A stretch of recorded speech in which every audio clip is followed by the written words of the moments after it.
people jumped down from the gallery. सभा की कार्यवाही 2 बजे तक स्थगित की जाती है। तानाशाही नहीं चलेगी,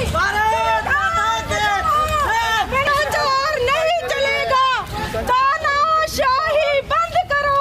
नए संसद भवन में 2 लड़कों के कूद जाने के बाद बहस इस पर हो गई शुरू कि आखिरकार सुरक्षा में सेंध हुई क्यों।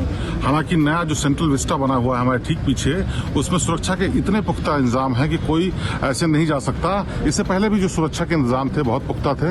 मैं आपको बताना चाहूंगा जो पीछे बिल्डिंग अभी दिख रही है, इसी के जरिए एंट्री अभी भी होती है, लेकिन सेंट्रल विस्टा में जाने के लिए और कई लेयर्स हैं जिसके जरिए लोग अंदर प्रवेश पा सकते हैं। सांसदों के लिए अलग द्वार है और जो विजिटर्स हैं उनके लिए अलग द्वार है। मकर द्वार से सांसद जाते हैं और गरुड़ द्वार से वो लोग जाते हैं जो लोग वहां पर विजिट करने के लिए आए हैं। इस घटना के बाद तमाम चीजों का और पुख्ता इंतजाम किए जाने की बात है। ग्लास लगाया जाएगा, एंट्री पास बंद कर दिए गए हैं फौरी तौर पर, और भी बहुत सारे इंतजाम किए जा रहे हैं। लेकिन सबसे बड़ी बात यह है कि आखिरकार ये सुरक्षा में चूक हुई क्यों।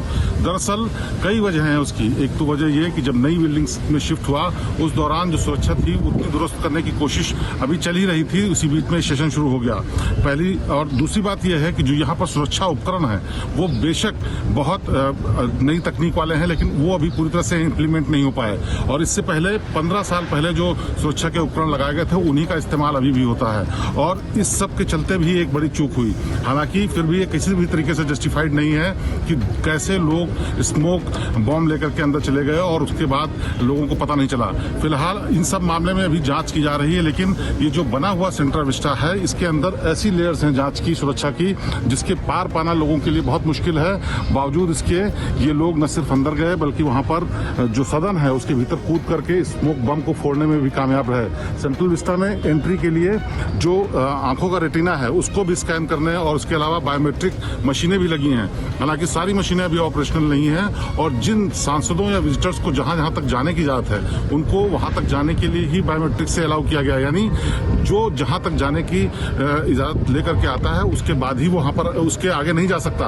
बावजूद इसके जो ये सब हुआ है वो बहुत एक तरीके से फिर से इसको रिव्यू करने की जरूरत है, जिसको किया जा रहा है। लेकिन फिलहाल जो घटना हुई है उसने देश में ही नहीं दुनिया भर में इस बात की चर्चा शुरू कर दी है कि आखिरकार जो नया सेंट्रल विस्टा बना हुआ है उसमें सुरक्षा के इतने कमजोर पुख्ता इंतजाम कैसे हो सकते हैं। अब आने वाले वक्त में जांच के बाद साफ हो पाएगा कि आखिरकार जो लोग थे वो किस मकसद से और कितने बड़े योजना के साथ आए थे, क्योंकि अभी जांच चल रही है, बहुत सी बातें सामने भी आई हैं। लेकिन हकीकत ये है कि जब तक जांच पूरी नहीं होती तब तक ये भी साफ होना मुश्किल है कि जो घटना है ये कितनी बड़ी है। शिवेंद्र श्रीवास्तव, श्रेष्ठ भारत, दिल्ली।